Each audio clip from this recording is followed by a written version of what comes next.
What Fox Television told us was that we were just the people to be the investigators. Do any stories you want, ask tough questions, and get answers. So we thought, this is great, this is a dream job, fantastic. The very first thing they had us do was not to research stories, but to shoot this promo, which was The Investigators. Uncovering the truth, getting results, protecting you. And they had a film crew and a smoke machine, and we were silhouetted. Investigative reporter Steve. One of the first stories that Jane came up with was the revelation that most of the milk in the state of Florida and throughout much of the country was adulterated with the effects of bovine growth hormone, the artificial hormone that farmers were injecting into their cows so that they would produce more milk. With Monsanto, I didn't realize how effectively a corporation could work to get something on the marketplace. The levels of coordination they had to have. They had to get university professors into the fold. They had to get experts into the fold. They had to get reporters into the fold. They had to get the public into the fold. And of course the FDA, let's not leave them out. They had to get the federal regulators convinced that this was a fine and safe product to get it onto the marketplace. And they did that. They did that very, very well. It's a great time to be a high-producing cow. Posilac One Step, bovine somatotropin by Monsanto. The federal government basically rubber-stamped it before they put it on the marketplace. The longest test they did for human toxicity was 90 days on 30 rats. Posilac is the single most tested new product in history and is now available to you specifically so you can increase your profit potential. And then either Monsanto misreported the results to the FDA, or the FDA didn't bother to look in depth at Monsanto's own studies. The scientists within Health Canada looked very carefully at bovine growth hormone and came to very different conclusions than the Food and Drug Administration in the U.S. did. Monsanto's engineered growth hormone did not comply with safety requirements. It could be absorbed by the body and therefore did have implications for human health. Mysteriously, that conclusion was deleted from the final published version of their report. They knew there were problems. They saw serious potential human health problems, and they stood up in Canada and said, we're not going to approve this because we don't believe it's safe. We have been pressured and coerced to pass drugs of questionable safety, including the RBST. I personally was very concerned that there's a very serious problem of secrecy, conspiracy, and things of that nature, and something needs to be done. The FDA was then on the hot seat. They had to come up with an answer. They didn't come up with a good one. And they never took the opportunity then. I mean, what would they do? Pull it off the market and say, we need to now do the job that we didn't do the first time? They didn't do that. We wrote the story. We had it ready a week beforehand. They bought ads. Farmers in the milk industry say it's safe, but studies suggest a link to cancer. Don't miss this special report from the investigator. That Friday night before the Monday this series was to begin, the fax machine spit out a letter from this very high-priced lawyer in New York that Monsanto had hired. It contained a lot of things that were just off-the-wall false, just demonstrably false. But if you didn't know the story and you didn't know how we had gone about producing it, would have scared you as a broadcaster, as a manager. And they decided that they would pull the story and they would just check it one more time. But the bottom line was that there was no factual errors in that story. Both sides had been heard from. Both sides had had an opportunity to speak. 1 week later, Monsanto sent the second letter. And this was even more strongly worded. And it said there will be dire consequences for Fox News if the story airs in Florida. And this time they freaked. They were afraid of being sued, and they were also afraid of losing advertising dollars at all of the stations owned by Rupert Murdoch. And he owned more television stations than any other group in America. And that's 22 television stations. That's a lot of advertising dollars for Roundup, aspartame, NutraSweet, and other products.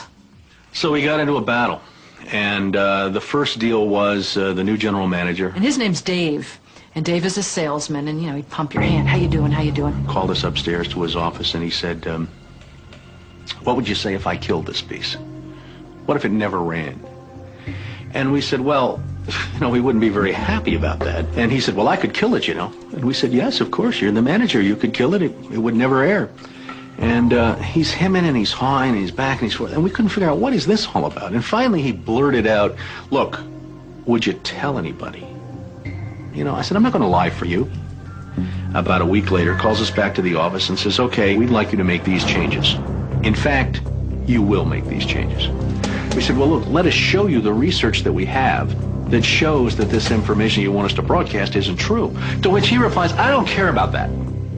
I said, pardon me? And he said, that's what I have lawyers for. Just write it the way the lawyers want it written.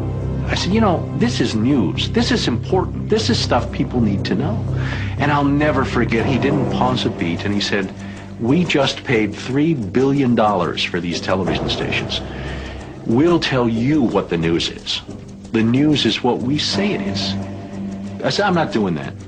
And he said, well, he said, if you refuse to present this story the way we think it should be presented, you'll be fired for insubordination. I said, I will go to the Federal Communications Commission and I will report that I was fired from my job by you, the licensee of these public airwaves, because I refused to lie to people on the air.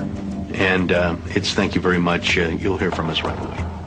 Well, 24 hours came and went and we didn't hear a thing. And about a week later, he calls us back, and now we've changed strategies. How about if we pay you some money and you just go away?